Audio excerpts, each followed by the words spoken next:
idan na je ɗakin ki na tabbatar da abin da kika yi min na tabbata haka ne Allah iyabo Allah ne miki rantsuwa iyabo wallahi sai na saka fetur da ashana na babbake ki a jakata ka kona ni kwarai iyabo dakata na gaya miki da babban baki hajiya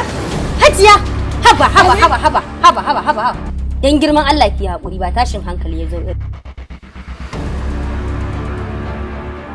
zan tarere ka zan yi maka duk abin da kake so kuma zan cire ka daga cikin kuncin laure zan faranta maka uba da laure take sa kai awali zan cire ka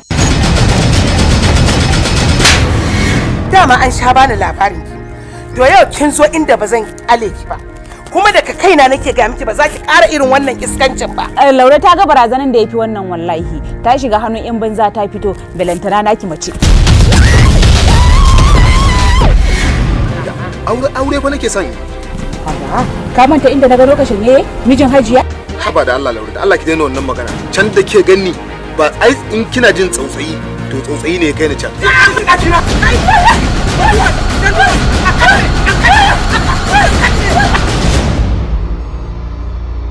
Lami